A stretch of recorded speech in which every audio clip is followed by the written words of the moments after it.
Hola Juan, es,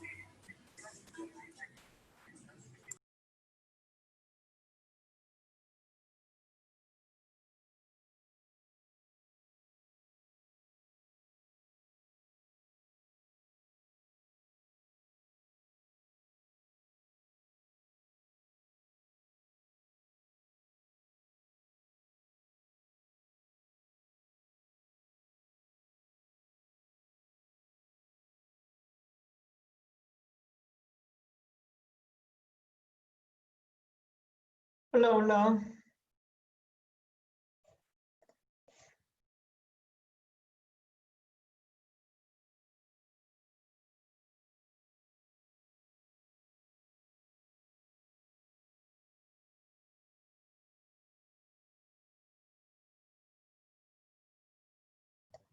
Espero se me escuche bien, ¿no? Si no se me escucha, me avisan para cambiar de red.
Buenas tardes.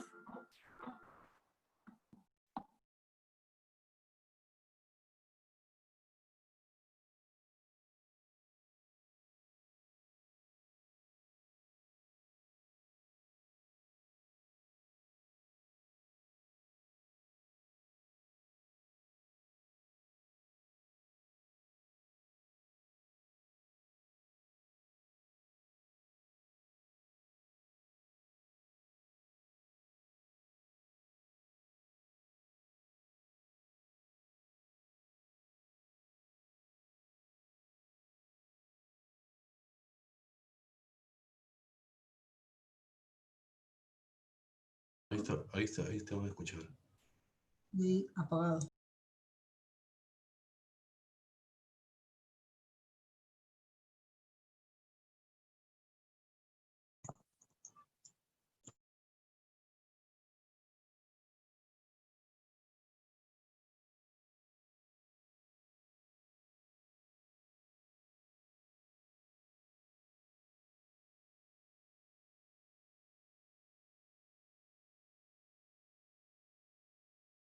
Está para que hables.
Buenas tardes con todos y todas. Soy Jenny Mori, jefa de la Unidad de Pastoral Universitaria de la Universidad Antonio Ruiz de Montoya, Universidad Jesuita. Me es grato darles la bienvenida a esta conferencia Espiritualidad y Salud Mental, una mirada interdisciplinar. Antes de comenzar, quisiera pedirles a todos que por favor silencien sus cámaras y micrófonos a lo largo de toda la conferencia a fin de evitar tener problemas de conectividad. El objetivo principal de esta conferencia es reflexionar sobre la situación psicoemocional de las personas ante la pandemia y cómo la espiritualidad puede contribuir con la salud mental de una comunidad y de la sociedad. Por este motivo, hemos invitado a especialistas en áreas de la espiritualidad, psicología y antropología, para que compartan con nosotros y nosotras sus reflexiones. El programa de esta tarde es el siguiente. Cada panelista va a tener 20 minutos para su intervención. A través del chat privado, a cada ponente les haremos saber cuando falte 5 minutos para terminar su tiempo, a fin de que puedan ir cerrando su exposición. Al término de las 3 exposiciones, habrá una ronda de preguntas hechas por parte de los participantes, de ustedes. Por ello, les invito a que vayan formulando sus preguntas a través del chat y nosotros iremos tomando nota para luego compartirlo con los expositores. A continuación, voy a pasar a presentar a nuestros panelistas de esta tarde antes de darles la palabra. Juan D. Jovendezú es sacerdote jesuita, historiador y teólogo, doctor en teología por el CEBRES de París. Es especialista en historia de la espiritualidad con publicaciones en su campo. Docente y actual director de investigación de esta casa de estudios.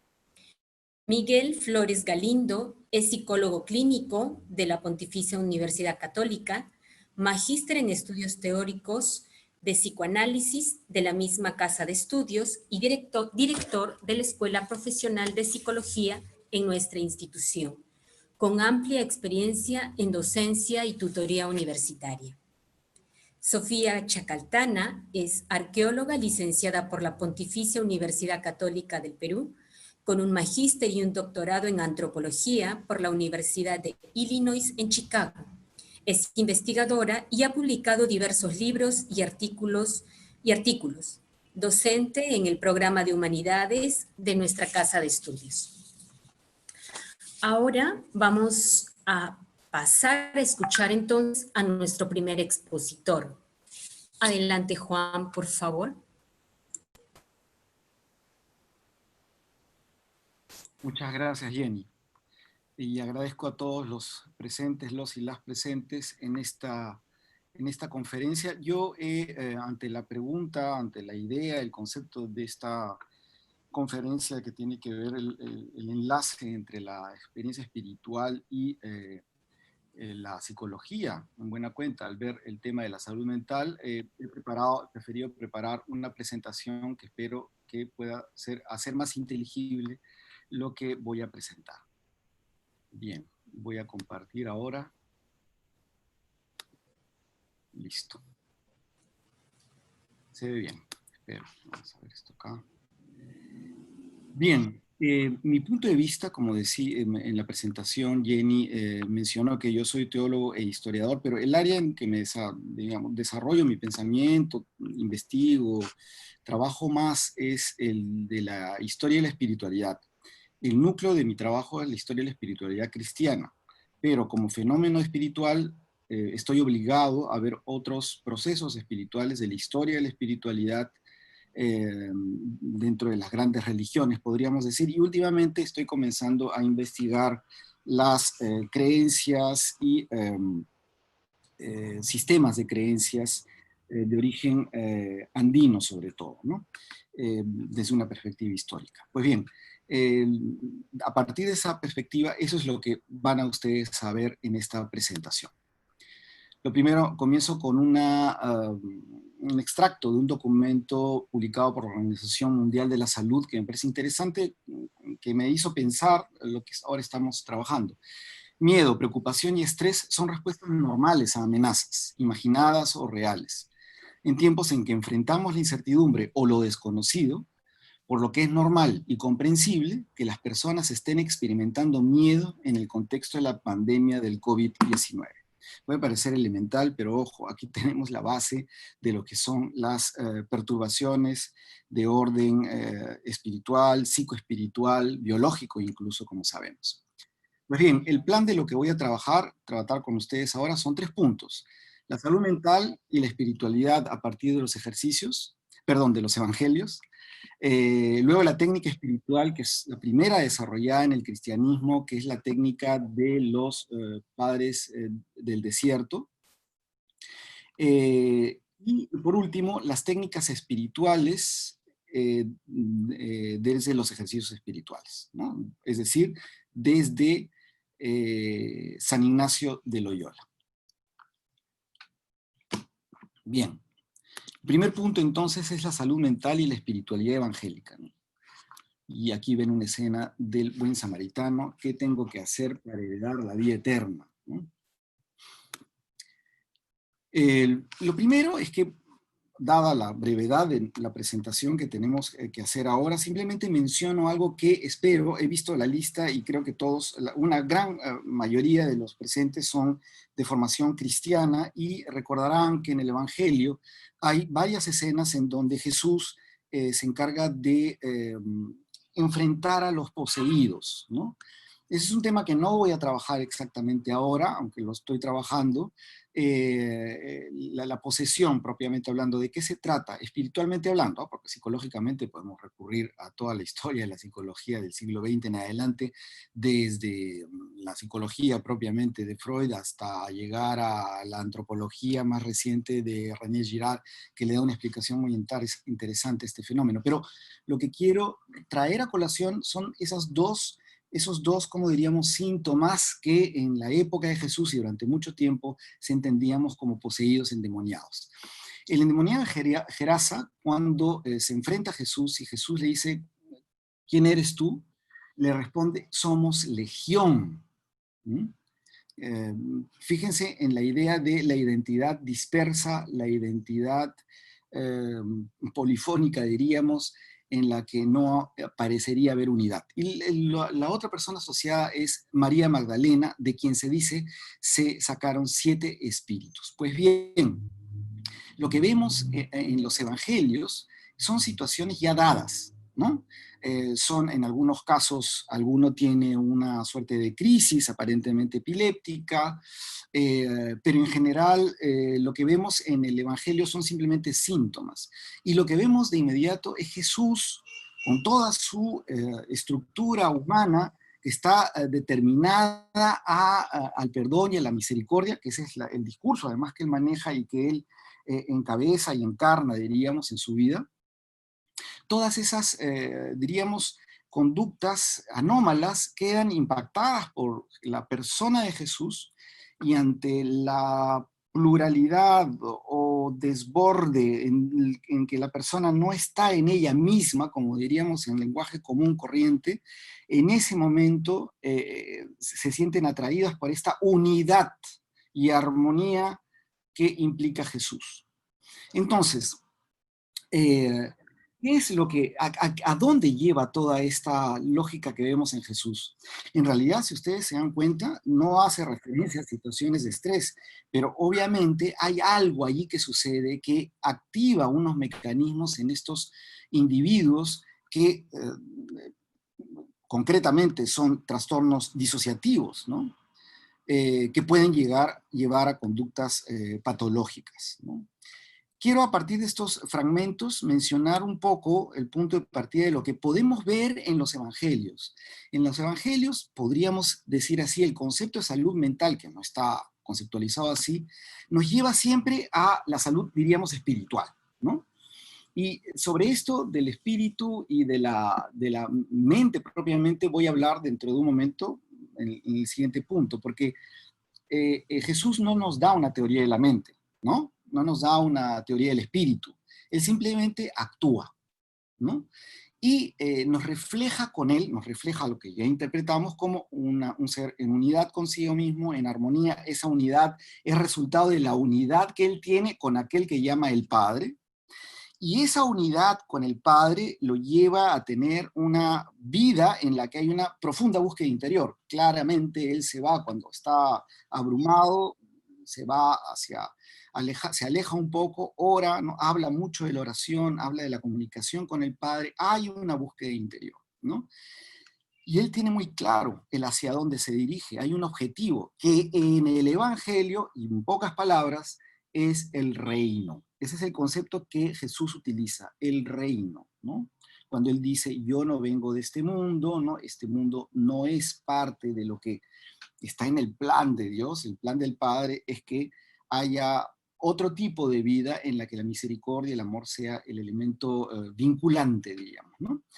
Pues bien, eso significa que hay una búsqueda en su discurso y en su ser, ¿no? Esta no es una charla propiamente cristológica, pero apelo al conocimiento que podamos tener y recordar que el objetivo de Cristo es hacernos salir de los apegos que podríamos llamar egocéntricos. Él no habla con estos conceptos, pero simplemente invita a dar, a compartir, a salir de ese encierro consigo mismo que al final hace desarrollar voces internas que son fuente de perturbación y que pueden llegar a acarrear trastornos de otra índole. Pues bien, entonces esa es la que podríamos llamar salud mental desde una mirada espiritual.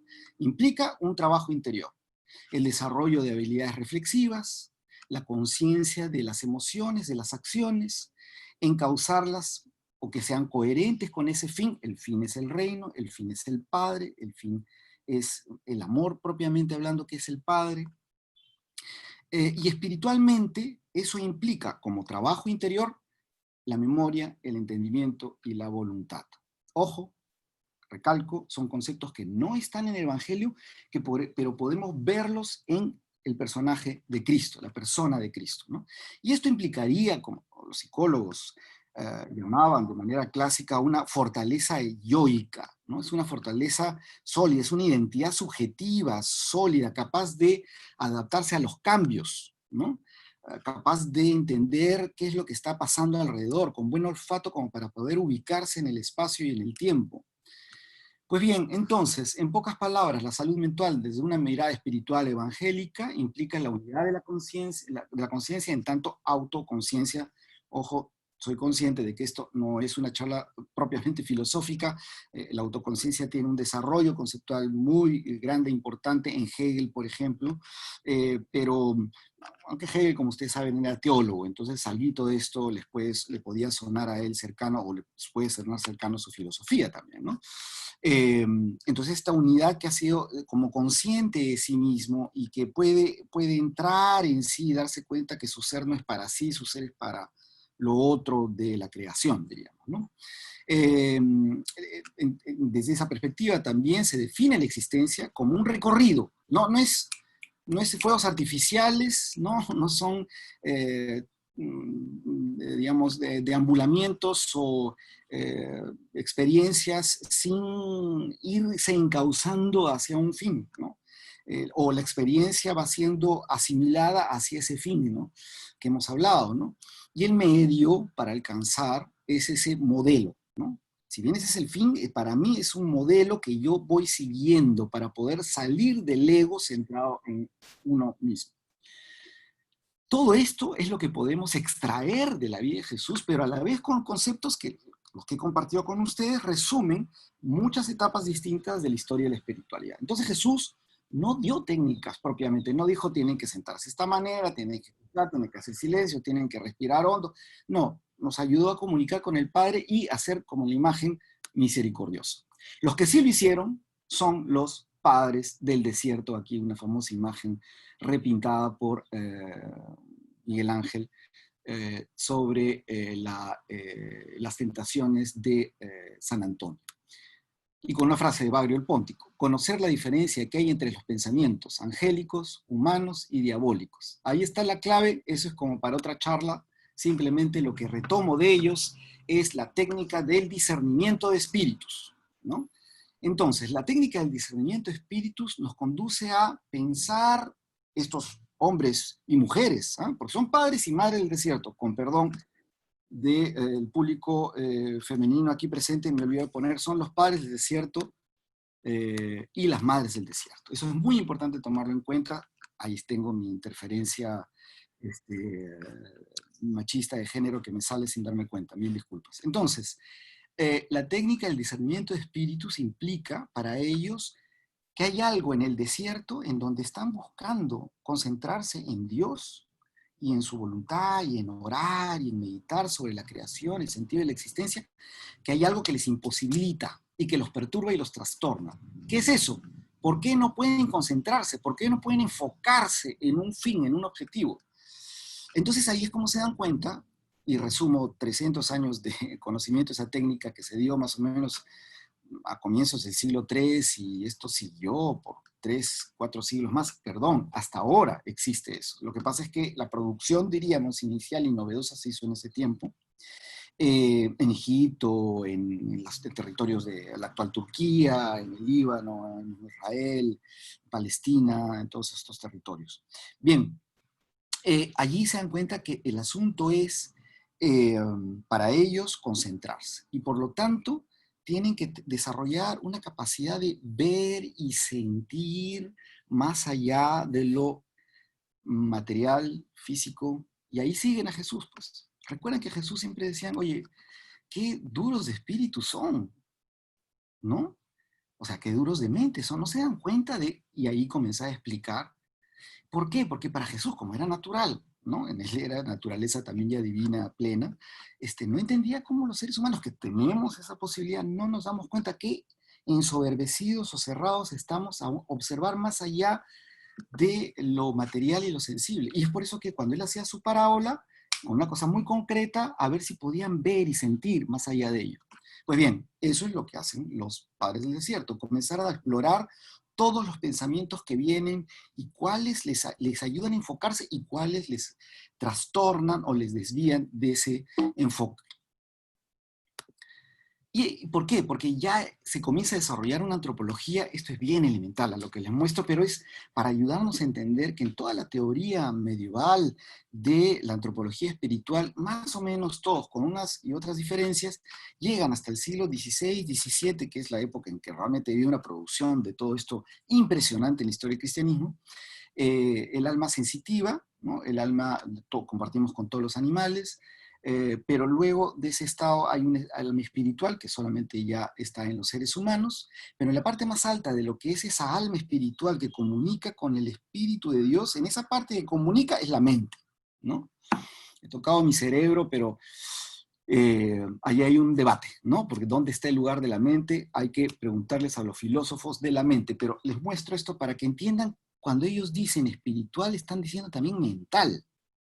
Y la salud mental, entonces, es un equilibrio mental espiritual. La dificultad es distraerse, no enfocarse adecuadamente. ¿Y por qué te distraes? Por ideas que no te ayudan, y cuando llega un momento de estrés emocional, de angustia, de cambios en la conducta tuya o del entorno, ahí es cuando entramos en trompo porque no acostumbramos al espíritu, la mente, a procesar estas dificultades de los entornos. Vivimos demasiado rápido, no nos concentramos en lo esencial. Vivimos angustiados por tener el último teléfono, el último modelo de carro, la última pantalla de televisor. Es decir, no vemos el fin de los objetos, sino que el objeto termina siendo el fin. Y esto, en los momentos de estrés que todos vivimos, cuando llegan estados más complejos, no tenemos esa fortaleza yoica, ¿no? esa fortaleza, esa sensibilidad como para poder leer a través del momento qué es lo que tengo, por dónde tengo que ir y tratar de no perder el equilibrio. Entonces, la clave es en qué nos enfocamos. Nos enfocamos en contemplar la realidad, pero contemplar significa estar presente a lo que hacemos.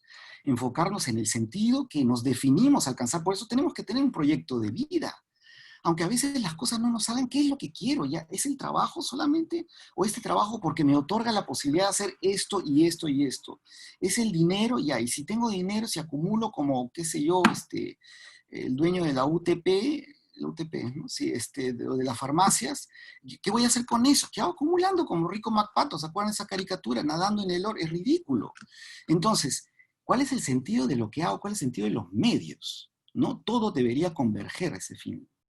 Entonces, para poder lograr eso, los padres del desierto, los padres antiguos, se dan cuenta de que hay que enfrentar nuestros pensamientos, explorarlos, ver la conexión que tienen con nuestros sentimientos. ¿Por qué pienso esto? ¿Por qué siento esto? ¿De dónde me viene esto? ¿No?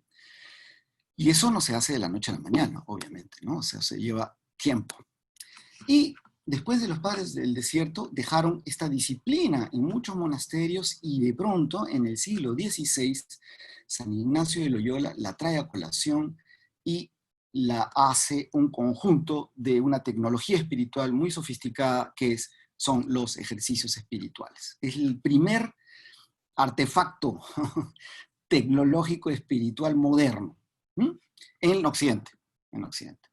Y la idea es encontrar la finalidad, y bueno, no pude evitar, no puedo con mi genio de historiador buscando láminas y grabados antiguos. Este es el libro de Suquet, que es un libro hecho en Francia en el siglo XVII sobre los ejercicios espirituales, con ejercicios espirituales, incluso para la vida diaria. Y aquí tenemos a un jesuita, ¿no? Contemplando el camino. Siempre es la idea de camino que llega a un fin.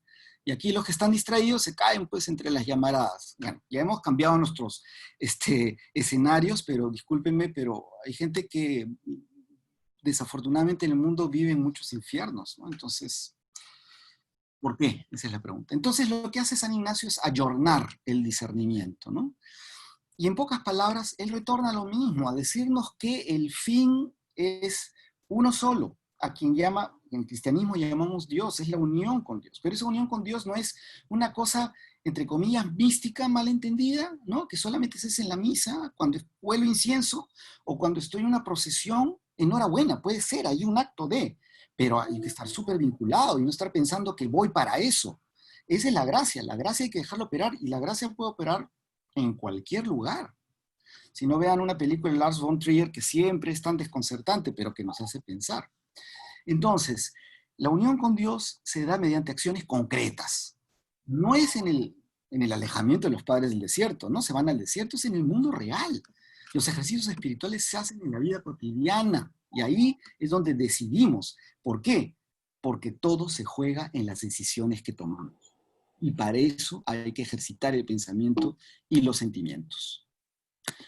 Bueno, ya este cuadro, el tiempo me está quedando corto, creo yo, y por lo tanto, no sé si me han puesto en el chat, me decían que me iban a poner aquí en el chat, a ver, me quedan 5 minutos, me quedan entonces 3 minutos, bien, gracias.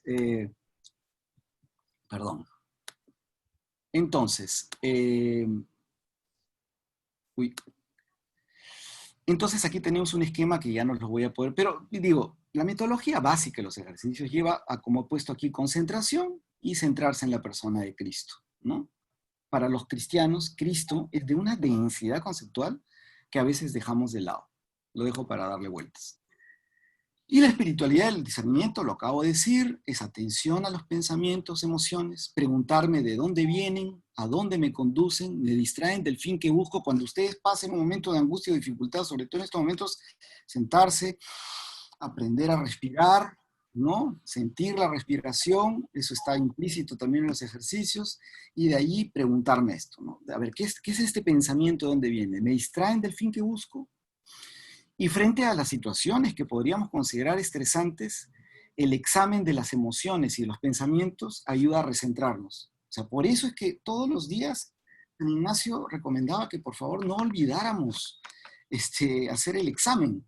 Ahora llaman pausa diaria. Honestamente eso me suena a coffee break. Pero bueno, cada uno con su estilo, ¿no? de lenguajes. Examen de conciencia es examen de conciencia. Y examen de emociones. ¿Qué he sentido? ¿Qué me ha quitado la paz? Esa es la pregunta. ¿Por qué? ¿En qué momento? ¿Qué cosa me quitó la paz? Probablemente puede ser de buen espíritu. Alguien que me ha hecho pensar y me ha perturbado de una manera y no me gusta y me quiero defender. Pero de repente no, es una agresión gratuita por envidia o por cólera, ¿sabe Dios? Entonces es el mal espíritu y cómo reacciono, etcétera, etcétera. Pues bien, entonces se trata de un proceso de ordenamiento de pensamientos y emociones y ordenar los pensamientos y las emociones. Esos son los ejercicios espirituales y eso es el discernimiento en muy pocas palabras. Entonces, como conclusiones, voy a hablar de algunas posibilidades y de nuevas indagaciones. De repente me voy a demorar un minuto y me va a perdonar Jenny, espero que sea misericordiosa, como he mencionado que es uno de los hábitos de Dios.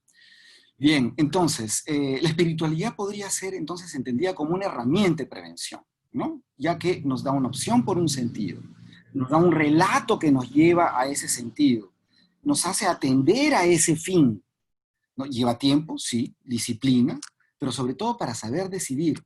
¿Nos podemos equivocar? Por supuesto que nos podemos equivocar, pero tenemos la posibilidad de razonar y volver a decidir en función de ese fin.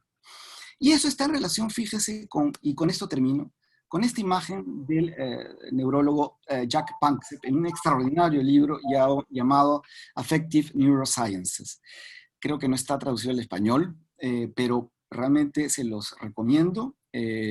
Allí ustedes tienen, después de mucha investigación, él llega a entender al ser humano con estos sistemas que él habla, ¿no? Sistemas neurológicos de conexiones neuronales que actúan ante determinados estímulos, ¿no? El pánico, aquí está lo más elemental, la búsqueda de vida, de satisfacción de lo básico, el miedo ante algo que no se sabe, que me va a destruir, ¿no? Que me puede destruir. El pánico que es un desarraigo terrible, un desgarramiento, diríamos, casi que ahora lo entenderíamos como espiritual, y la rabia, una rabia pero muy animal, ¿no? Que hace que se irrite mi piel, me ponga rojo, ¿no? O la frustración de la cólera de no poder lograr. Bueno, eso está en todos los animales. Y nosotros no vayamos a creer que somos un espíritu encarnado. No, somos cuerpo, ¿no? No lo olvidemos. Entonces, lo interesante es que la espiritualidad, fíjense, a través de la imaginación, del pensamiento que busca un equilibrio y un fin, va reforzando positivamente el deseo, la esperanza y la anticipación, que es lo que surge de ese mecanismo de búsqueda de vida. Por lo tanto, la espiritualidad no solamente es un discurso, un relato, y eso puede ser aplicable a otras religiones, ¿por qué no? En las que hay un sentido, hay una direccionalidad, y la práctica afianza mi fortaleza yoica, diríamos, mi deseo, mi esperanza y mi capacidad de anticipar a los hechos y no dejarme embatir por la incertidumbre, que es lo que a veces ahora estamos sintiendo más que todo. Bien, eso es todo. Lamento si me he demorado un minuto y medio, pero bueno, espero que haya sido de utilidad. Muchas gracias.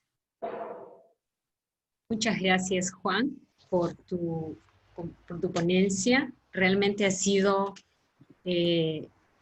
muy, muy enriquecedor lo que nos has dicho, esto del discernimiento, el trabajo interior. Y ahora entonces voy a pasar la palabra a Miguel. Miguel, por favor, adelante. Miguel, ¿estarás por allí? Miguel Flores. Sí, acá estoy. Hola, buenos días con todos, buenas tardes ya.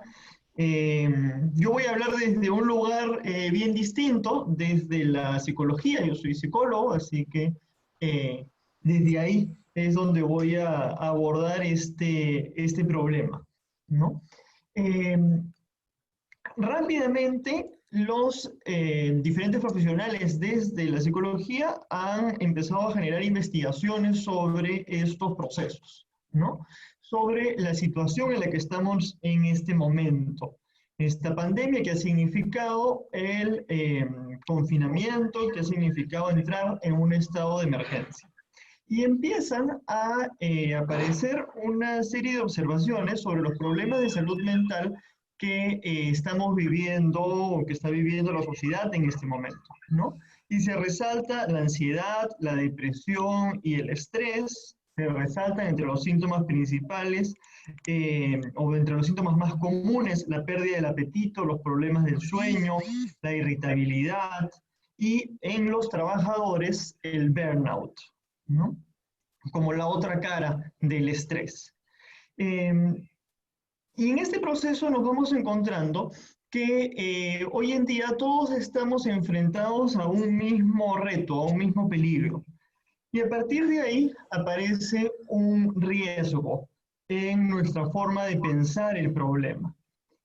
Para visibilizar ese riesgo voy a traer la experiencia de la clínica, ¿no?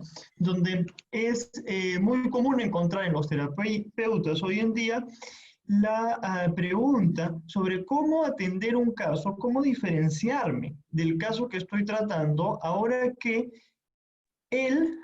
mi paciente sufre las mismas angustias que yo sufro, ahora que sufre de lo mismo que yo, ¿no?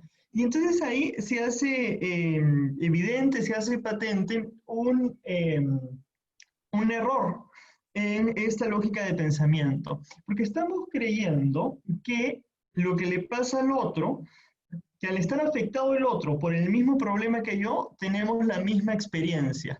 Y eso es un error, ¿no es cierto? Los dos estamos enfrentados al mismo reto, pero cada uno va a enfrentarlo, va a representarlo, va a significarlo desde sus propios recursos, ¿no? Y por tanto la experiencia es diferente para cada sujeto, ¿no? Y en esa línea, quedarnos en esta lógica de los síntomas, ansiedad, depresión, estrés, no nos va a terminar de iluminar sobre la experiencia del otro particular, ¿no? Es claro que todos estamos enfrentados a una situación de amenaza, ¿no? Hay un peligro, ¿sí? Pero cómo lo representemos va a ser distinto, ¿no? Hay un cambio de contexto, ¿no? No estamos ahora en los mismos lugares en los que estábamos antes, ¿no? Tenemos que cambiar nuestras formas de trabajar, nuestras formas de relacionarlos con los otros, ¿no? No estamos hoy día en el auditorio de la Ruiz como quizás nos hubiera gustado. Estamos en un espacio nuevo, diferente.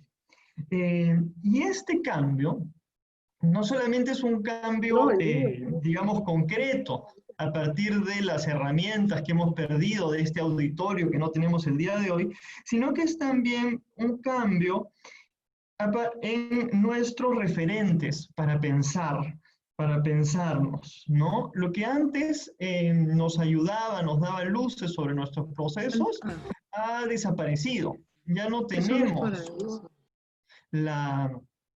la palabra del otro. Yo lo pienso, por ejemplo, en el caso de los alumnos, ¿no? La necesidad muchas veces que sienten quienes están en un proceso educativo de encontrar la respuesta de ese docente que les valida su aprendizaje, ¿no? Y es interesante cómo cuando uno indaga un poco en el proceso particular, muchas veces se encuentra que en realidad el alumno está recibiendo un montón de retroalimentación, que tiene muy buenas evaluaciones, pero que igual siente que no sabe si está aprendiendo, ¿no? Le falta la mirada del docente a la que estaba acostumbrado, ¿no? Yo lo pienso con la siguiente metáfora, es como que hubiéramos estado acostumbrados a ubicarnos en la ciudad a partir de las señaléticas, ¿no? Un día nos quitan las señaléticas, pero nos dan una brújula y nos enseñan a usar la brújula. Y con la brújula yo avanzo y voy a mi destino, ¿no es cierto? Porque he aprendido a usarla. Pero todo el trayecto estoy preguntándome, ¿estaré bien? ¿No? Si veo a alguien le pregunto, ¿estoy bien? Extraño mis señales, ¿no? No, en realidad ya no las necesito porque tengo una nueva herramienta, pero sigo extrañándolas porque son mis referentes que he usado hasta el momento para pensar, ¿no? Lo mismo podemos extrapolar a las clases, lo mismo podemos extrapolar quizás a la lógica de los ritos que se pierden o que van cambiando, ¿no? Y más aún, existe una incertidumbre frente al futuro, ¿no? No solo hemos perdido nuestros referentes para pensar, para ubicarnos, para relacionarnos, sino que no sabemos si este cambio es permanente, ¿no? Vamos a estar así ¿cuánto tiempo? ¿No? Y entonces aparece esta idea del retorno a la normalidad, ¿no? Pronto vamos a volver a la normalidad. Esa incertidumbre y esta añoranza de lo normal puede empujarnos a no aprender a usar esa brújula, a tratar de buscar las señaléticas, porque lo que añoramos es que eventualmente las señaléticas vuelvan. No sé si me siguen con la metáfora.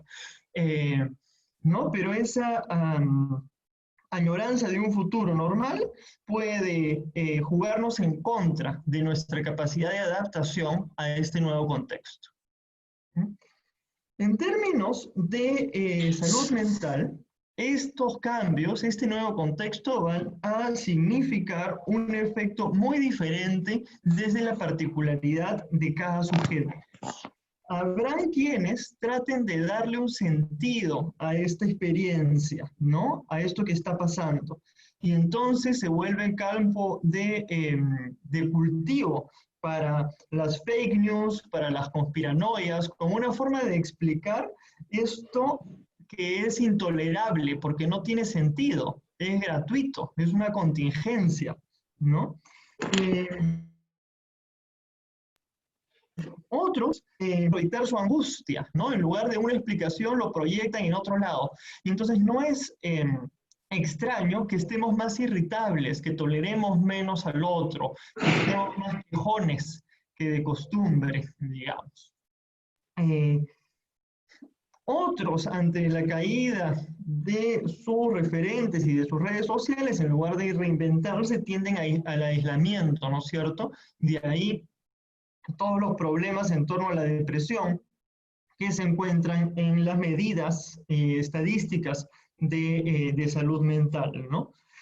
Más aún teniendo en cuenta que el aislamiento en el lugar, ¿no? El cortar los vínculos con los otros es una forma de defensa muy común hoy en día, ¿no? De igual manera, en la salud mental, en quienes ya tenían problemas de salud mental previos, se va a deteriorar, ¿no? El sujeto se quiebra por donde es frágil, ¿no? La patología es el lado por el que somos frágil cada uno, ¿no? Y ese será el lado por el que uno se quiebre cuando está en una situación de estrés. Ahora, es verdad, y hay que subrayarlo, que para muchas personas también puede suceder que este proceso no sea un proceso que debilita su salud mental, sino todo lo contrario, que lo fortalece, que le da un lugar, que le da una explicación o que le permite evitar cosas que antes lo angustiaban demasiado, ¿no? Entonces, el que tenía ansiedad social quizás hoy en día está bastante más tranquilo y encuentra nuevas maneras de vincularse, de relacionarse con los otros, ¿no?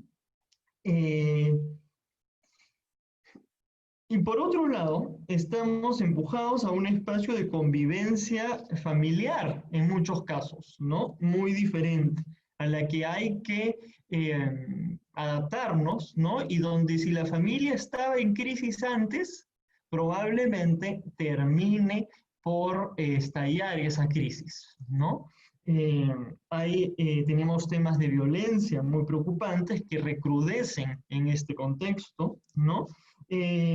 Pero tenemos también personas que cuidan a sus parientes con trastornos mentales, tarea ya bastante difícil, más difícil ahora que no tienes relevo, ¿no es cierto? O no tienes un espacio donde ir. La relación con los hijos de igual manera, ¿no? Se torna más complicada hoy que el colegio no asiste liberándonos un rato de los hijos, ¿no? Y algunos padres sufren de mucho agotamiento en ese sentido. Ahora, todo esto para mostrar cómo las reacciones y el efecto de esto sobre la salud mental es en realidad múltiple, ¿no? Y el reto es poder pensar el caso por caso, ¿no? En lugar de pensar, ahora todos sufren como yo sufro, o a todos nos pasa lo mismo, es subrayar lo que nos pasa es diferente a todos, ¿no? El reto, adaptarnos a esta situación puede ser el mismo, pero la forma de representarlo y la forma de adaptarnos va a ser particular. Y del mismo sentido, la forma de sintomatizar va a ser particular, ¿no? Hay todo un movimiento también desde la salud mental para tratar de atender estos problemas, ¿no? Bueno, la atención de salud mental ya estaba en crisis antes de la crisis, así que igual que el sistema de salud en general, que está pues colapsado, la atención en salud mental también, ¿no? hay, por un lado, los problemas de la manicomialización, que se vuelve más problemático ahora que los pacientes internados pueden infectarse, ¿no? Pero también hay una serie de otros fenómenos, ¿no? Por un lado, los espacios de atención tienen que reinventarse. Había muchas ONGs, muchos voluntariados que hacían un rol importante en el tema de salud mental y que hoy en día no es posible su trabajo como lo era antes. Empiezan a aparecer los espacios de atención virtual, ¿no? O vía telefónica, o vía un espacio como el que tenemos aquí, ¿no? Y este espacio aparece también con mucho prejuicio, ¿no? La primera idea es, uy, no, no se puede, ¿cómo se va a hacer terapia si no está la presencia, el cuerpo del otro, en fin? Reclamo que se le hace a todo tratamiento novedoso, ¿no? Cuando alguien dijo hagamos terapia grupal, lo mismo dijeron, uy, ¿cómo va a ser terapia grupal si no es así, el diván, el encuentro particular, ¿no? Cuando alguien dijo, cuando Moreno dijo hagamos terapia con el teatro, también surgió, ¿no es cierto? Uy, ¿cómo va a ser así? ¿No? Terapias por el arte, lo mismo, las mismas resistencias siempre a la posibilidad de adaptarse, ¿no es cierto?, a un nuevo contexto. Yo creo que un poco lo mismo sucede hoy en día con los prejuicios que poco a poco se van cuestionando y van cayendo sobre la atención por medios virtuales. Por otro lado, aparecen los tips también. La web está llena de tips para cuidar tu salud mental. Y algunos de esos tips pueden ser muy útiles, pero corren un riesgo grande, que es el de invisibilizar al otro, ¿no? Reducir la experiencia del otro a una experiencia general. De nuevo, caer en la lógica de que hay una solución para todos, ¿no? Que todos pasamos por la misma experiencia. Y eso no es así. Los tips les sirven a algunos, capaz a la minoría, y a otros no. Por otro lado, quiero señalar la importancia de cuidar a nuestros cuidadores, ¿no? Si estamos hablando de salud mental, las personas que cuidan en primera línea, doctores, enfermeras, psicólogos, acompañantes espirituales, todos ellos van a experimentar también una serie de dificultades en tanto están teniendo contacto con personas que están en sufrimiento, ¿no? Yo creo que es muy importante nunca perder de vista cuando pensamos en problemas de salud mental que no se trata solamente de pensar en el paciente, en la persona que tiene dificultades, sino también en la persona que lo cuida, que lo acompaña, ¿no?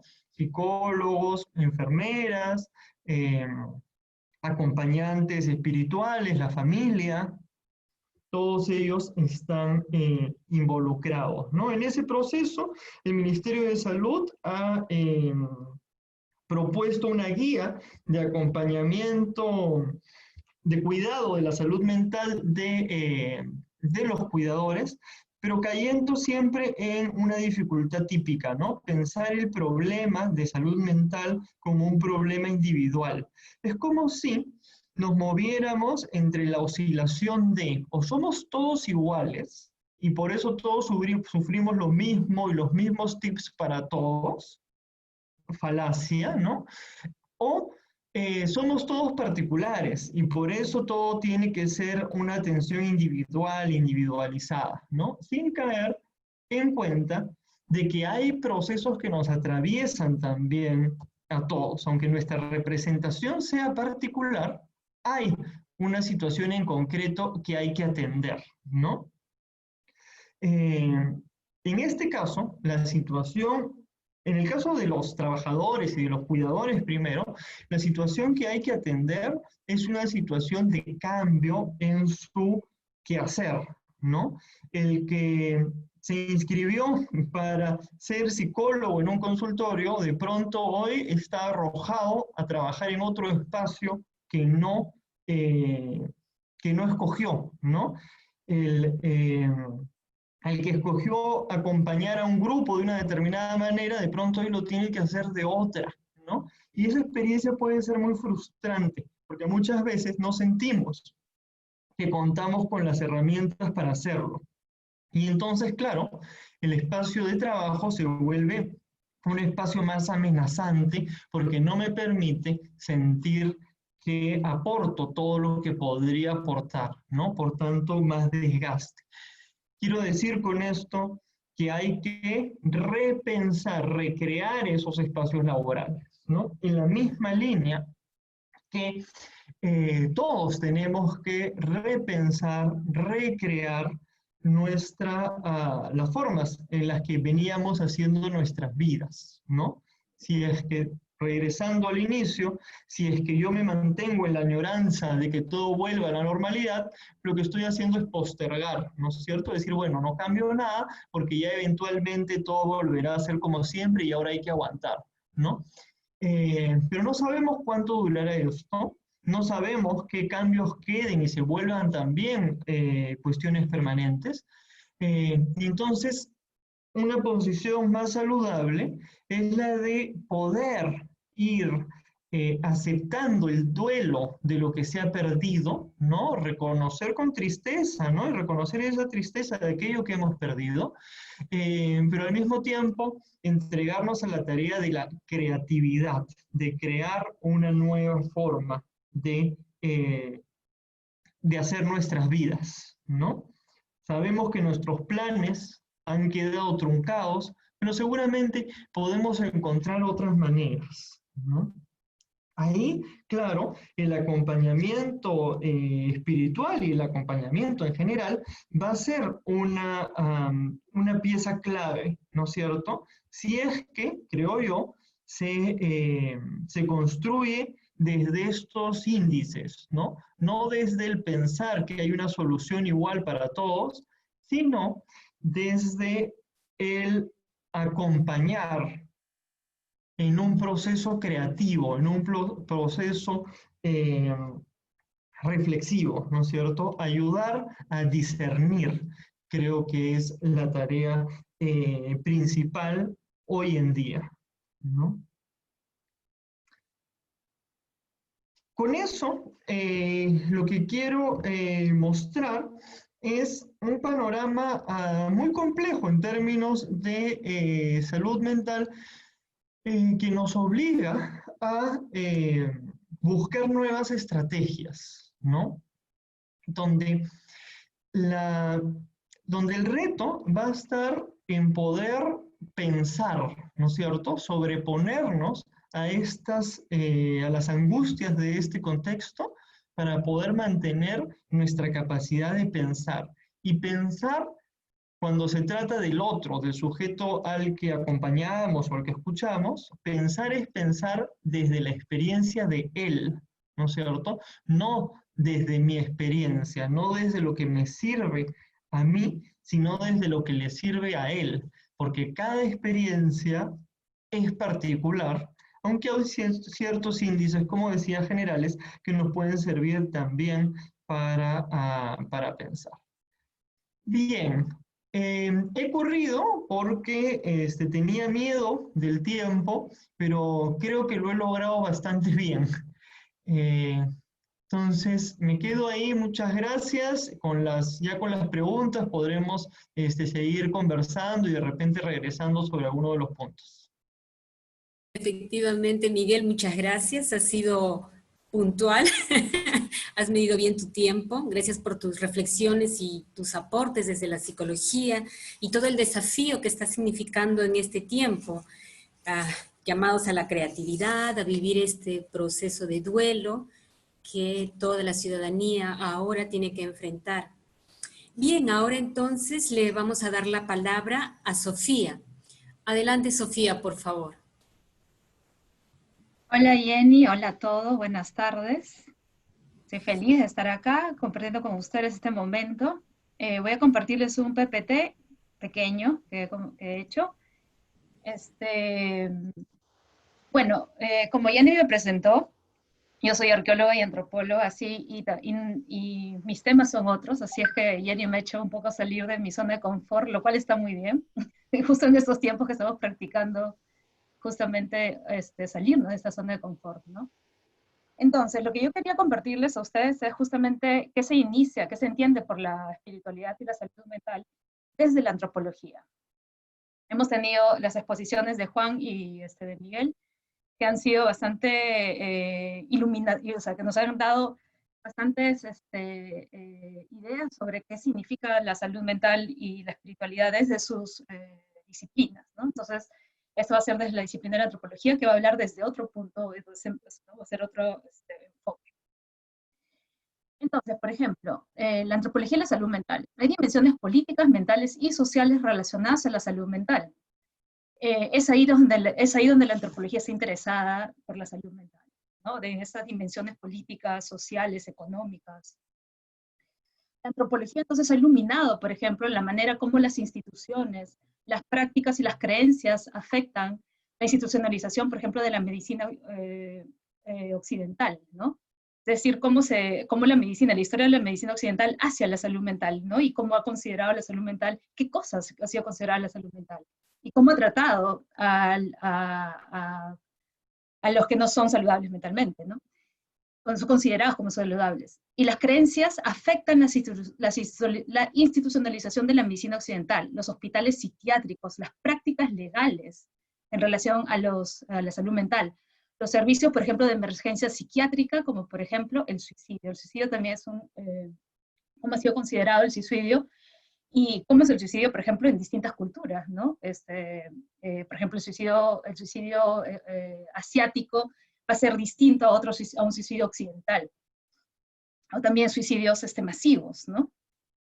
También la antropología ha investigado la discriminación y el estigma, las enfermedades mentales, u otros desórdenes que también han sido estigmatizados.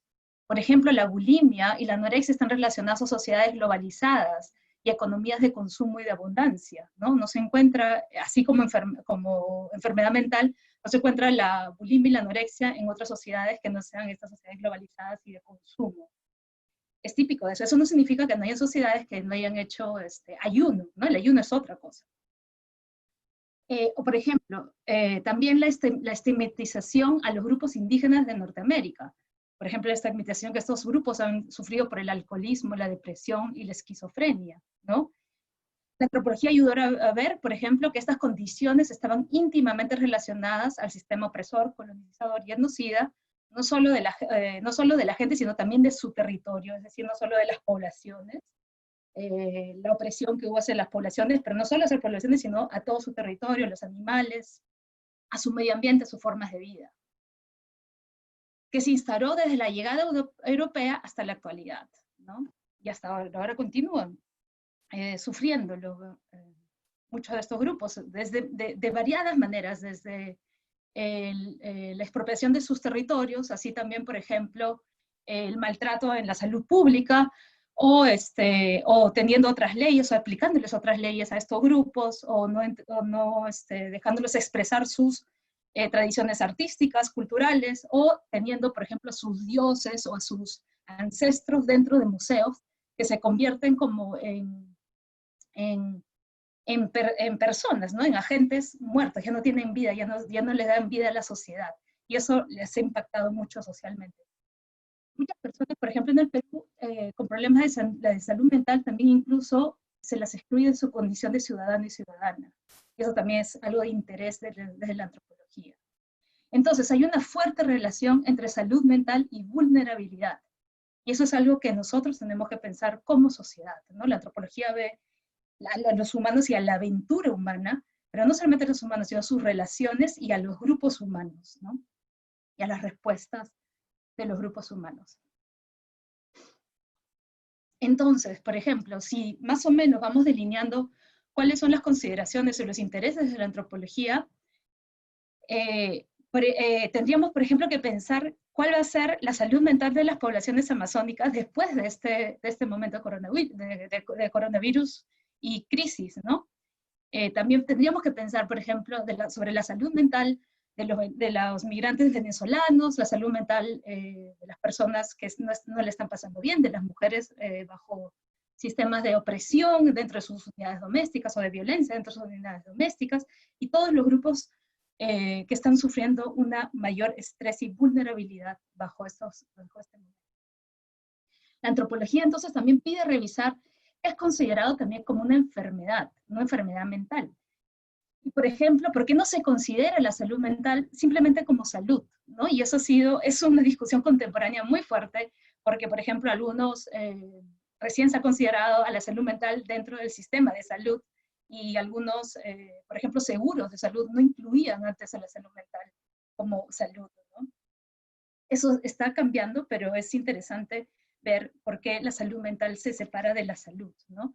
Y por ejemplo, y eso nos hace pensar cómo son explicadas también esas condiciones por los grupos indígenas, es decir, la esquizofrenia, si bien es o la esquizofrenia o cualquier otra enfermedad mental, tiene ciertas características bajo la ciencia médica, eso no significa que todas las sociedades la expliquen y la vean y la experimenten de la misma manera. Entonces, la antropología se encarga también de ver cómo estas sociedades explican esas condiciones, ¿no? Cómo las viven, cómo las experimentan y cómo la curan también, ¿no?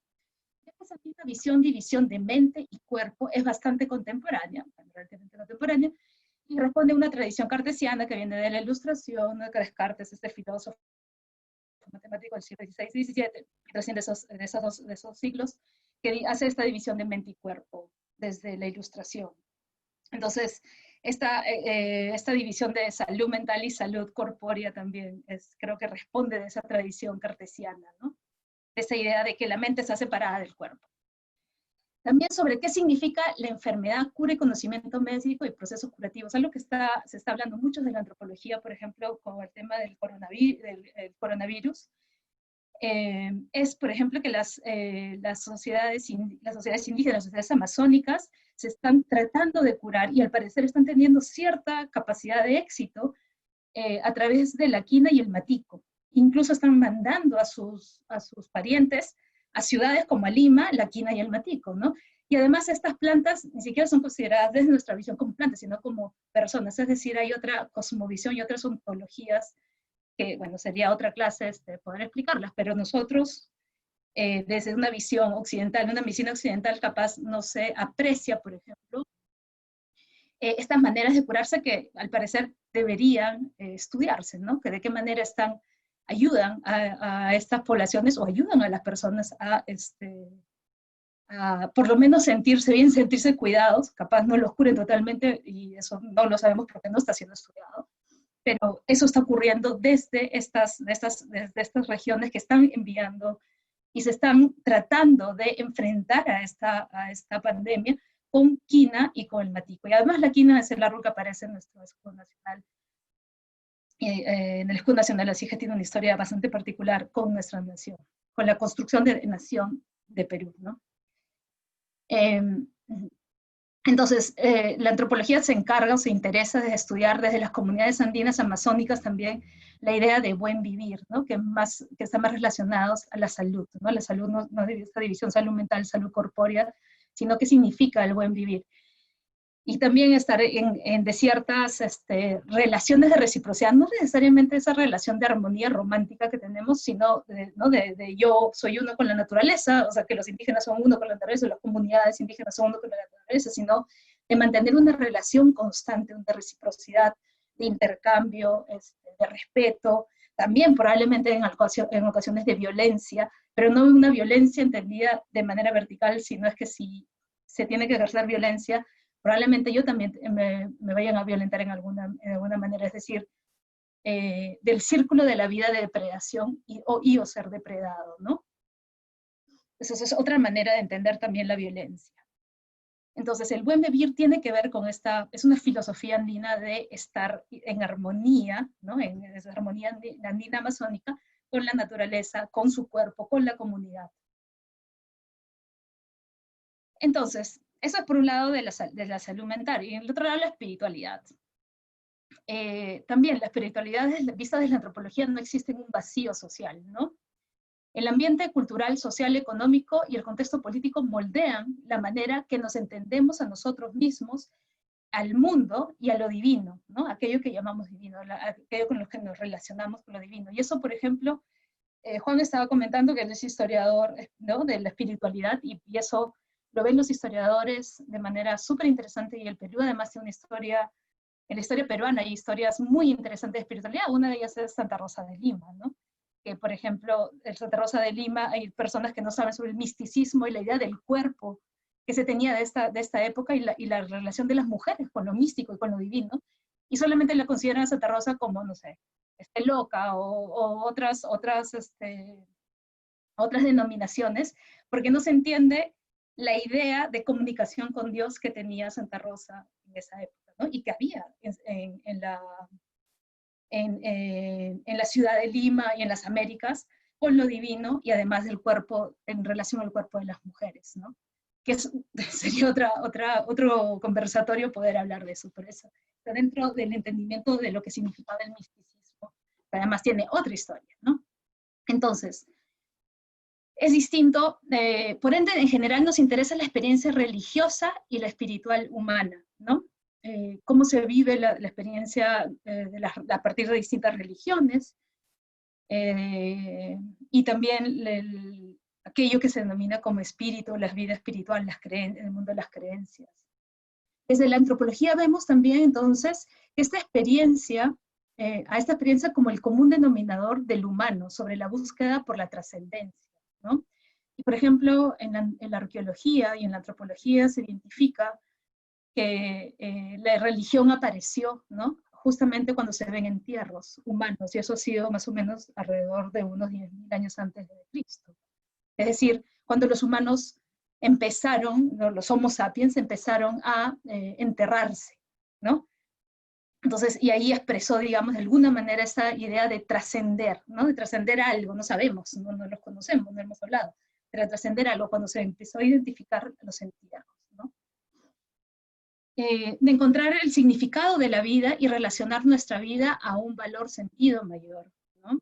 Por ello, y eso también como lo mencionaron anteriormente, no es particular de una sola religión, ni de un sistema, ni particular de un sistema de creencias, sino de varios sistemas de creencias, ¿no? Por ello, la antropología busca desarrollar la sensibilidad a los sistemas de creencias y espiritualidad de distintas sociedades y culturas. Y eso es importante, ¿no? Que la antropología no solamente va a estudiar, obviamente, una religión, sino es que lo que hace la búsqueda es justamente entender socialmente, políticamente, económicamente a las personas que ingresan a un sistema de creencias, de qué manera ingresan a estos sistemas de creencias, cómo construyen ese sistema de creencias, las ritualidades que hay alrededor de esos sistemas de creencias, cómo se forman las jerarquías dentro de esos sistemas, y para qué respuesta les dan a este grupo de personas dentro de sistemas de creencias, y que tiene que ver esas respuestas, tiene que ver a preguntas también muy íntimas de un grupo, ¿no? Entonces, eso es lo que estudia la antropología y está interesado en relación a la espiritualidad. Y por ende también estudia mucho los ritos y su relación con la espiritualidad bajo contexto de pandemia, por ejemplo, y cómo estos ritos cambiarán. Y eso es algo que está siendo muy estudiado desde la antropología en la actualidad, porque ustedes están viendo que, como lo dijo también Miguel y Juan, en este momento de estrés y de incertidumbre, muchas veces los ritos que son estos momentos especiales que marcan algún momento de la vida, ya sea matrimonio, funeral, graduación, no sé, otros ritos, cumpleaños, etcétera, se están transformando, pero a la vez se están adquiriendo nuevos sentidos, están apareciendo otros ritos. ¿Y por qué se explica esto? Porque da cierta estructura a la vida, ¿no? O sea, cierta estructura, porque los ritos tienen que ser repetitivos, necesitan un orden. Si ustedes piensan en los órdenes, el rito tiene órdenes, ¿no? Tiene un orden estricto. Entonces da cierta sensación de estructuras, ¿no? Otra característica de los ritos es que congrega a la gente, ¿no? Construye una identidad, una comunidad. Y eso también es importante de los ritos. Entonces, por ejemplo, bajo crisis están apareciendo otros ritos, como por ejemplo este cura en Detroit, que me dio mucha risa, que estaba dándole agua bendita, o no estaba dando agua bendita sus feligreses, con una pistola de agua, ¿no? Cómo están transformándose, por ejemplo, los funerales a través de zonas virtuales. Obviamente ese es otro mundo, ¿no? En el Perú hay las sociedades están teniendo, o grupos sociales están teniendo distintas experiencias de cómo manejar el funeral. Algunos los están transponiendo, o sea, los están postergando, perdón, para otro momento. Otros no están haciendo, no se puede hacer mucho por sus condiciones económicas o sus condiciones bajo las que estamos. Y también, por ejemplo, hay otras religiones que tienen sus rituales, ¿no? Y eso es interesante de observarlos y de verlos, cómo hay esta transformación de los rituales, justamente porque ayuda a manejar estos momentos de estrés. Entonces los rituales tienen estas características son respuestas a ansiedades, ¿no? Da una respuesta, es una buena respuesta humana a este momento y social, a este momento de ansiedad social también. Y también porque proveen conexiones, ¿no? Nos ayuda a estar en comunidad, nos crea este ambiente, este ideario de comunidad. Y también demuestra las resiliencias que tenemos nosotros, ¿no? Estaba hablando Miguel sobre la creatividad y dar distintas respuestas bajo estos momentos. También se da no solamente a nivel personal, sino que se da también a nivel social.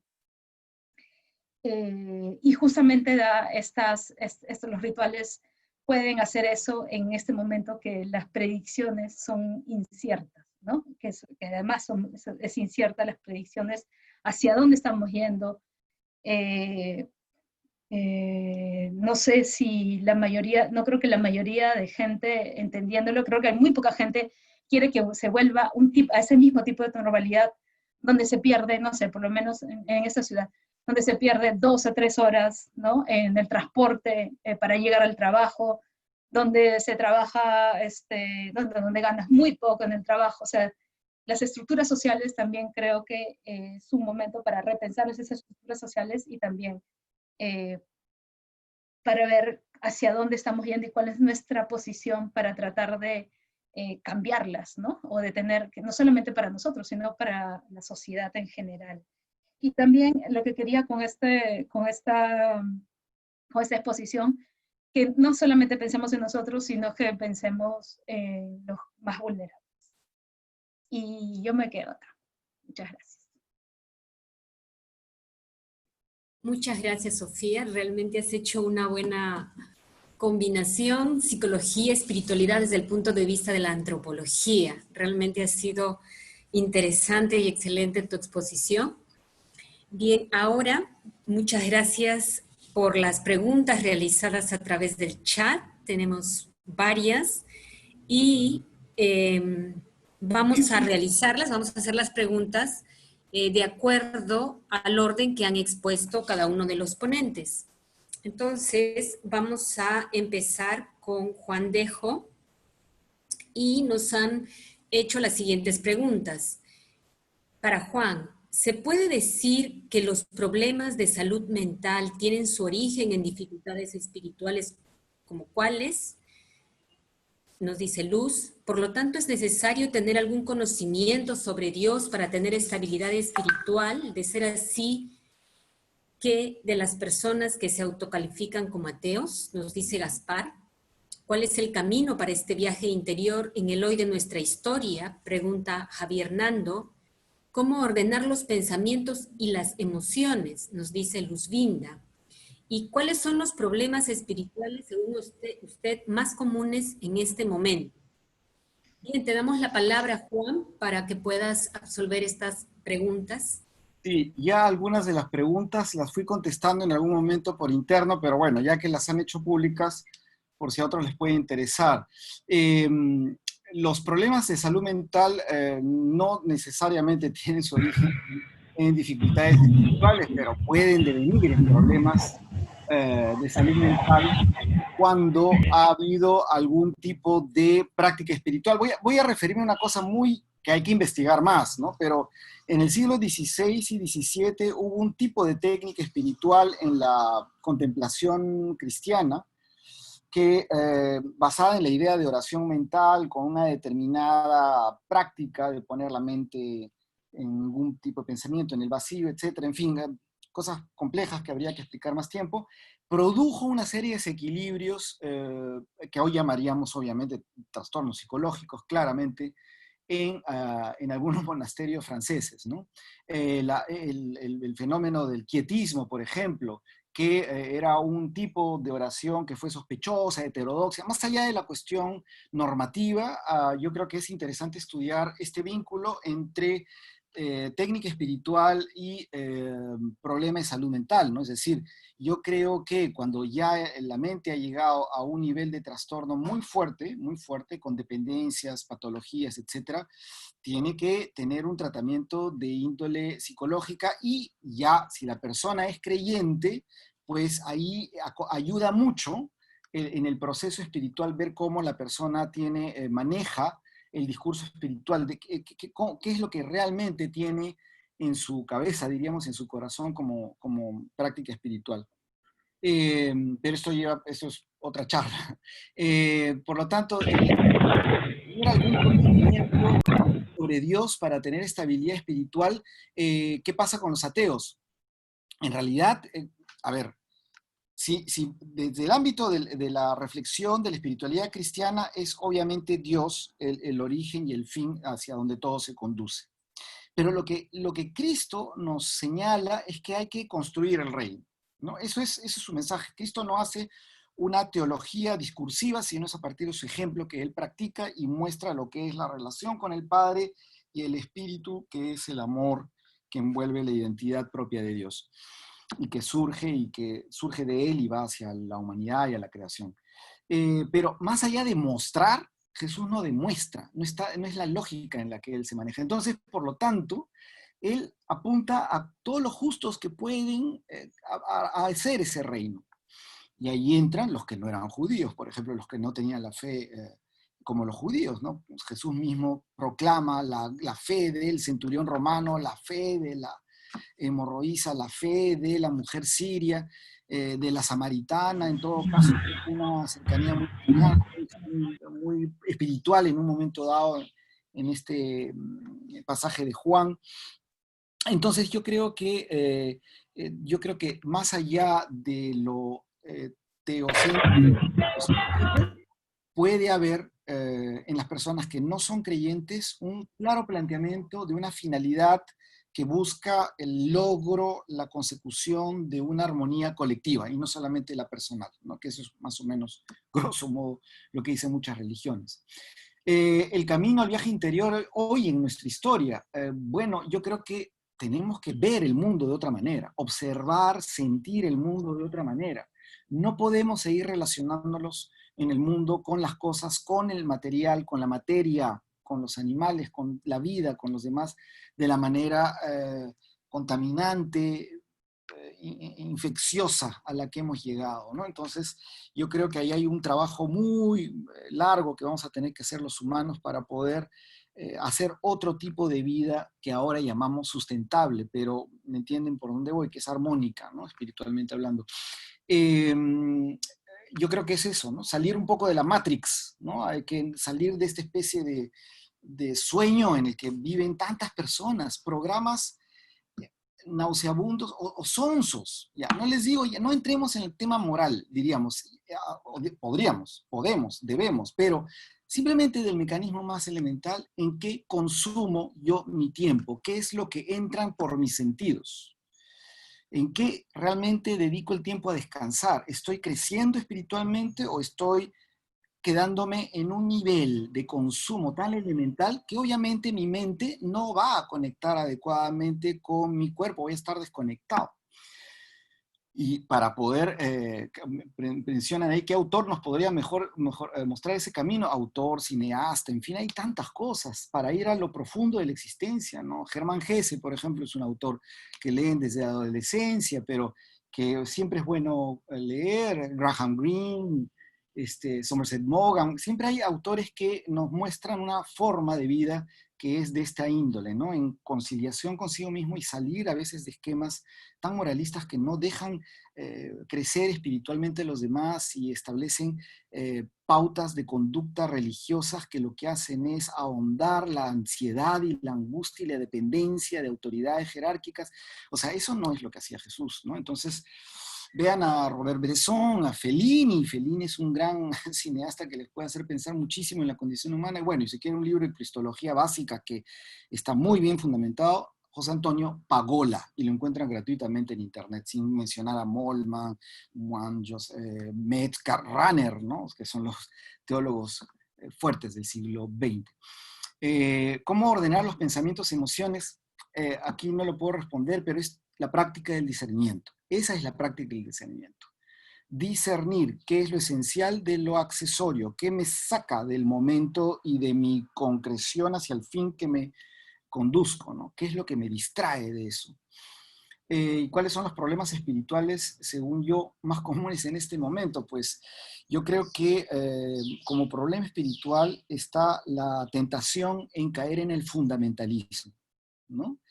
Ninguna práctica espiritual seria, profunda, que ha tenido desarrollo a través de los siglos, en las formas más elaboradas que tienen esas religiosidades, llega a ser tan, comunica a los creyentes una sensación de ansiedad, de angustia y de visión sacrificial. Quienes sienten que el cristianismo es sacrificarse a sí mismo y que Cristo sacrificó por nosotros en un sentido ritual, por el cual el Padre quería su sangre, estamos totalmente perdidos del enfoque que es el de Cristo, ¿no?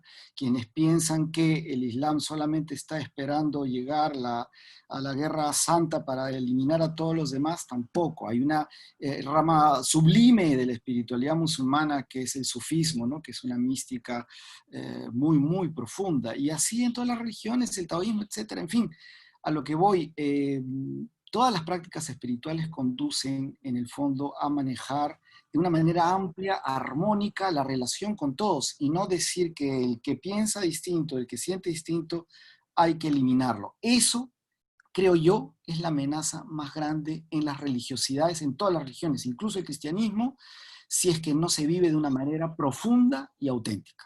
Eso es lo que podría decir. Ok, Juan, muchas gracias. Hay todavía varias preguntas que han surgido a partir de lo que has dicho ahora, pero el tiempo es corto, lamentablemente, y vamos a pasar ahora a Miguel, que es el siguiente ponente, para que nos pueda responder a las preguntas que nos han hecho llegar para él. Entonces, Miguel, hay algunas preguntas para ti. Nos dicen, ¿cómo puedes darnos algunos tips sobre cómo desarrollar nuestra propia salud mental? Dice Gaspar Lozada. Las personas, si quieren llegar a una estabilidad en sí misma, ¿tendrían que hacerlo desde la parte espiritual y psicológica? ¿En qué punto se encuentran? Renzo Benavente. ¿Qué estrategias podemos brindar a los profesionales de la salud que cuidan o atienden a personas con dificultades? Nos dice Luz Arauz. Y si nos puedes dar algunos tips para tener una salud mental estable en tiempos de crisis y de incertidumbre, nos dice Rosa. Te doy la palabra entonces, Miguel. Bien, me peino un poquito antes de responder. Gracias, Jenny. Primero sobre esto de los tips, ¿no? Como ya decía en mi presentación, está muy de moda esto de señalar los tips, estrategias para cuidar la salud, en fin. Pero los tips son muy riesgosos, porque los tips suponen asumir que la experiencia de cada uno de los que me escucha es igual, que los recursos de los que me escuchan son iguales, y por tanto las mismas estrategias les van a servir. Ahí es como, no podemos pensar la salud mental en los mismos términos que pensamos la salud biológica, ¿no? O sea, porque frente al coronavirus sí podemos decir, ¿no es cierto? Lávense las manos, usen mascarilla, en fin, una serie de tips que van a asegurar nuestra salud. Pero cuando se trata de salud mental, la cosa es más compleja en términos de la particularidad del sujeto, porque cada uno tiene una experiencia de vida diferente y cada uno tiene herramientas diferentes. y el tip que yo le dé a alguien y le sirve a ese alguien, no le sirve a otro, ¿no? En esa medida, el tip que yo podría dar es el de buscar espacios de reflexión, ¿no? Y si es que hay un problema de salud mental o sospechas de este, buscar un profesional. Hoy en día hay muchos espacios de consulta de manera virtual. La misma carrera de psicología tiene su centro de escucha que atiende pacientes por vía virtual de manera gratuita, y han aparecido muchos servicios de ese tipo que van mostrando, que van demostrando día a día que ese tipo de atención es efectiva, ¿no? Contraria a los prejuicios que había sobre la necesidad de lo presencial. Prejuicios que curiosamente yo también tenía y he tenido que descartar poco a poco en la experiencia que vamos construyendo, ¿no? Y mostrando cómo es un tipo de atención útil, ¿no? Entonces yo creo que donde hay una consulta sobre salud mental, lo que hay que hacer es recurrir a un especialista que va a generar un espacio donde podamos tener una reflexión, donde podamos llegar a conclusiones que sean adecuadas a nuestra experiencia y a nuestros propios recursos, ¿no? Los tips que polulan en la internet suelen funcionar muchas veces como placebo. Uno los escucha y dice, ah, ya, hago esto y me sano.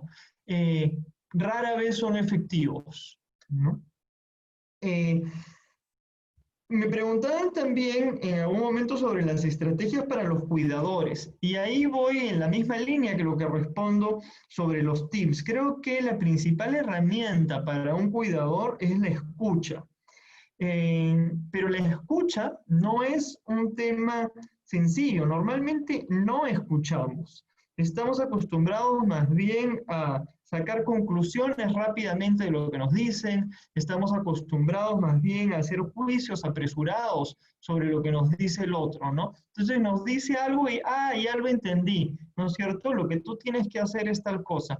Rápidamente los cuidadores caen en esa lógica, nutrirse de su experiencia, ¿no? Nos dicen, yo también ya pasé por eso, entonces yo sé, ¿no? Todas esas cosas son en realidad falsas, ¿no?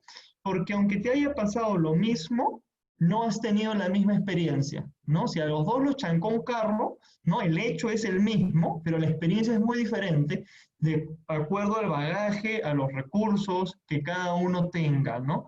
Y entonces hay que aprender a escuchar y hay que fortalecer la escucha, ¿no? Y la escucha implica ubicarnos en otro lugar, donde escuchemos, pensemos desde el lugar del otro y con el otro, ¿no? Sin hacer juicios apresurados sobre su experiencia, ¿no? Sino más bien ayudándolo a que sea él mismo quien pueda llegar a sus propias conclusiones, ¿no? Ahí el estudio y la reflexión en torno a las problemáticas es crucial, no para conocer qué es lo que le pasa al otro como un saber estructurado y claro a partir del cual yo voy a encajar a las personas, sino todo lo contrario, para generar un espacio mental más flexible en el acompañante, ¿no? A partir de que yo conozco la variedad de experiencias, puedo ir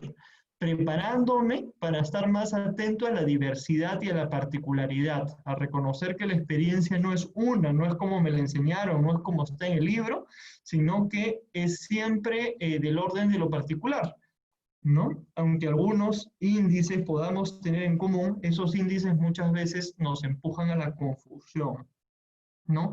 Y en ese sentido,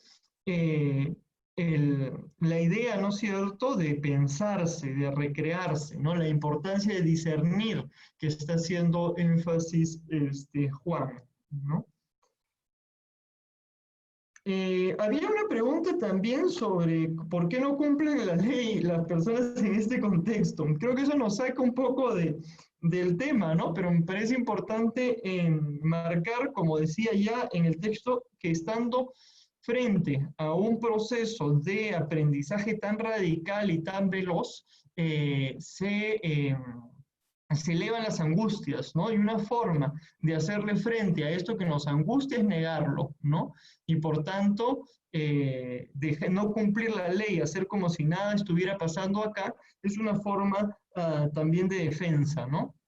Habrá que señalar que estamos en un país donde la autoridad además ha estado ausente, ¿no? Y no es muy digna de respeto. ¿Cómo respetar la ley si es que no la respetábamos antes? ¿No? No es una cosa nueva, ¿no? Eh, y por último, y lo vinculo con lo que he tratado de transmitir, estamos también frente a una ley que en gran medida no considera la particularidad, ¿no es cierto? Toda experiencia no es igual, todo sujeto en nuestro país tan infinitamente diverso no está en las mismas capacidades para acatar esa ley, ¿no? Habemos los afortunados, digamos, que tenemos un poco más de recursos y que podemos acatarla y cumplirla, pero también hay aquellos que simplemente no están en capacidad de acatar esa ley sin poner en riesgo de otro modo sus vidas, ¿no?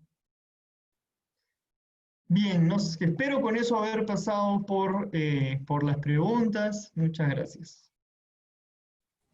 Muchas gracias, Miguel. Realmente ha sido iluminador. Sí, en poco tiempo has tratado de recoger todo. El tiempo es aquí bastante cruel y voy a pasar entonces a Sofía. Nos han enviado algunas preguntas para ella. Nos dice, ¿qué enferma primero, el cuerpo o el espíritu? Nos dice Francisco Javier, ¿cómo combinar los protocolos de la OMS y la espiritualidad? Desde la sociología, yo imagino que también debe ser desde la antropología, ¿qué ha pasado en el Perú con respecto al no acatamiento o resistencia a no cumplir las normas de seguridad ciudadana y de salud? ¿Y cómo responde la antropología al hecho cultural del masivo incumplimiento de la cuarentena por parte de un gran sector de la población peruana? Nos dice Gaspar. Te paso ahora a ti, Sofía. Gracias, Jenny. Creo que la penúltima y última pregunta son bastante parecidas, entonces las voy a responder desde la antropología, qué ha pasado, cuál es la lectura, ¿no? Y un poco lo ha comentado Miguel, sobre todo en la última parte de su respuesta, que bueno, usualmente el Perú es un país bastante complejo, con bastantes desigualdades sociales, con varias culturas, multicultural. Entonces, unas leyes pensadas desde una sola visión, pues van a ser distintas maneras bueno, en principio posibilidades económicas, posibilidades sociales, espacios distintos. Por ejemplo, ir a comprar al mercado es distinto que ir a comprar a Wong. Ir a comprar, pagar con tarjeta de crédito va a ser una experiencia distinta y probablemente estés más expuesto a contagiarte si pagas con dinero, con plata, ¿no? Y recibes vuelto, y esas dinámicas son distintas. Y además la dinámica del mercado, creo que desde la antropología se ha estudiado mucho y suele ser bastante, no visto como un lugar jerarquizado, pero en el mercado pasan muchas cosas, ¿no? Pasan, se da el regateo, tienes a tu casera, te enteras de noticias, entonces es un lugar que no se ha pensado desde el gobierno para una política pública como esta. Y eso también es algo que se está pensando, y creo que es algo interesante que nos pide pensar como antropólogos, ¿no? Bueno, y las desigualdades sociales, el pico y placa por género, por ejemplo, ocurrió algo que obviamente no es lo que buscaba el gobierno, pero ocurrió algo a la inversa, ¿no? El resultado fue al inverso, que salieron, y también las burlas hacia los hombres, ¿no? De estar con sus papelitos y que no sabían qué comprar y etcétera. Pero más bien cuando salieron las mujeres en una ciudad tomada por mujeres, de cierta manera en una ciudad donde se vive violencia de género constantemente en la ciudad, pues había cierta festividad, digamos, de ser un poco más libres dentro de la ciudad. Y claro, respondió a otras cosas, o sea, no se hizo desde la sensibilidad femenina, de la sensibilidad femenina, de la experiencia de una mujer en la ciudad. Y bueno, y esas cosas se están estudiando y se van a seguir estudiando. Entonces, también, por ejemplo, eso creo que responde un poco los otros, y hay otras dimensiones, ¿no? Yo estoy hablando de Lima, pero hay otras dimensiones, lo que ocurre en Loreto, lo que ocurre en el norte del Perú, lo que ocurre en la sierra, lo que ocurre en la Amazonía, son contextos distintos, y ahí creo que ha habido también bastante demora. Nuestro mismo Estado demora mucho, la burocracia demora mucho en responder a estas situaciones, ¿no? Entonces eso también ha sido parte de esto. Y tomando en cuenta que no estamos acostumbrados a obedecer las reglas, o no las queremos entender. Y ahí, no sé, ahí me pongo un poco más conflictiva, porque yo creo que las personas, o sea, no, tenemos que verlo de otra manera, no de una mirada paternalista, las personas no entienden, o las personas, sino, ¿qué cosas están entendiendo? No, la pregunta es, ¿qué cosas están entendiendo? ¿Por qué no lo están haciendo? O por qué no están percibiendo la dimensión del peligro que es esto, ¿no? Que ocurre esto, porque a todo el mundo le duele perder a alguien, a todo el mundo les duele. No creo que, o sea, la pregunta sería, ¿por qué no lo están viendo? ¿No? Y creo que ahí falta mucho trabajo antropológico, por ejemplo. En cuanto a qué enferma primero, el cuerpo y el espíritu, es algo que escapa a mis capacidades profesionales, ¿no? Yo creo, o sea, si me preguntas por una somatización, hay una somatización del estrés, además, y se somatiza en el cuerpo también, ¿no? Y tomando en cuenta que el cerebro es un órgano extremadamente epigenético, es decir, vulnerable, se va construyendo, se va degradando, dependiendo de esa interacción con el medio ambiente, si recibes comida, si recibes estrés, si no recibes, o sea, hay una interacción bastante compleja entre el cuerpo y los órganos y el medio ambiente. Entonces, esa pregunta, desde ahí te puedo responder, pero desde términos de cuerpo y espíritu, creo que no lo puedo responder. No me corresponde, siento que no lo puedo responder. ¿Cómo combinar los protocolos del OMS con la salud mental y la espiritualidad? O sea, los protocolos del OMS yo los entiendo como los protocolos que han sugerido para todos, o sea, sugerido para todos, es decir, lavarse las manos, distanciamiento social, no salir de la casa, ¿no? Hay un montón de protocolos en relación a eso. ¿Cómo se relaciona con la salud mental y la espiritualidad? Creo que eso ha sido el tema de la charla, ¿no? Entonces creo que de distintas disciplinas se está respondiendo de maneras distintas. Entonces, desde la antropología, es justamente lo que está ocurriendo, por ejemplo, en la Amazonía. No creo que los protocolos de la OMS puedan funcionar en la Amazonía, entonces se debería hacer otros tipos de protocolos en la Amazonía, se deben hacer otros protocolos para la ciudad y para distintas condiciones sociales y culturales que hay en el país. Y eso lo puedo... Terminé. Muchísimas gracias, Sofía. Muchas gracias a cada uno de los ponentes, Juan, Miguel, a ti, Sofía, por la participación en esta conferencia. Realmente nos despierta muchas preguntas. Creo que esta conferencia ha sido un espacio no solamente para hablar lo que sabemos, sino un espacio para también generar preguntas. Bien, entonces agradezco a todos los participantes por esta conferencia y ya estaremos de repente organizando algunas otras conferencias y les haremos hacer llegar la invitación. A nombre de la Ruiz de Montoya les doy las gracias a cada uno y a cada uno de los ponentes y a cada uno de los participantes. Muy buenas tardes. Gracias, Jenny. Gracias, Jenny. Chao, Juan. Chao, Miguel. Buenas tardes, gracias. Muchas gracias.